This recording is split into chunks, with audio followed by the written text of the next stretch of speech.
Hello, my name is Candace Poole, and I would like to talk about the three most important things I have learned in Management 685 Business Strategy and Policy. I think the first thing that I really value learning in this class is Mitzberg's model for strategic management, simply because it illustrates the disconnect between the analysis portion of AFI and the implementation portion. It shows that theory versus reality is a very real concept and that we cannot base reality on theory. Theory is a good place to start, but it is not ultimately where we want to end up. So, we need to have an avenue of approach if something does go wrong. We need to be able to revisit that theory and change it up a bit in order to make it better for us in the real world. So, that's why I like Mitzberg's model, simply because it offers a solution. We can go back and revise from different levels of management to get some different solutions and actually talk to people who are trying to implement the policies. So I think it's fantastic. The second thing that I really value is blue ocean strategy. I've not owned my own business and I haven't worked for a small business. I worked for a franchise and for the military, so this is kind of new territory for me. It really had me thinking about what I would do if I did own my own business, though, which is a goal of mine eventually one day. Blue ocean strategy shows that in order to be successful, we really need to implement a mixture of cost differentiation and cost leadership strategy, and that we need to implement them in a proper mix. Otherwise, we can end up in a negative spot, and we don't want to wind up there. The one thing I do need to remember when I do decide to open up my own business is that the future is somehow going to be affected by that combination of differentiation and cost leadership strategies. So I need to be effective and I need to handle it appropriately.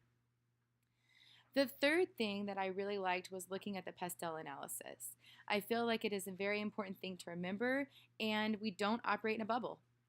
The world around us influences everything that happens in our companies and within ourselves. We really need to be aware of that. These factors, political, economic, socioeconomic, technological, ecological, and legal, all need to be considered when we analyze and formulate a business management strategy for our companies. When I thought of a company to apply these concepts to, I thought of my uncle's company, the Cascadian Coffee Company. He recently sold it, but I have talked to him extensively about how he would implement these concepts in his business management strategy. We agreed that all three of these concepts could be useful in some way, shape, or form. The company is a pretty small company and specializes in premium coffee offerings, organic fare, and is a venue for art shows and local music concerts. I think that he has really used differentiation to his advantage, and because he offers premium coffee products and organic nutritious food that tastes great, but he also charges a lot of money for these products.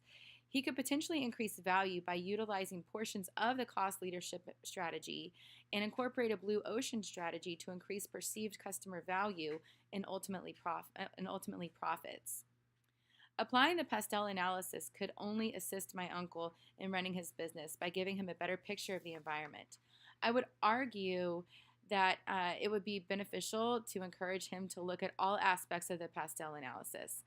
As for the Mitzberg model for strategic management, I would encourage my uncle to be reflective and flexible in his business management. If a plan does not work, talk to the workers, get a feel for what is going on, and revise. Thank you for listening to my submission. I really have enjoyed this class, and I hope that you have a good evening. Thank you.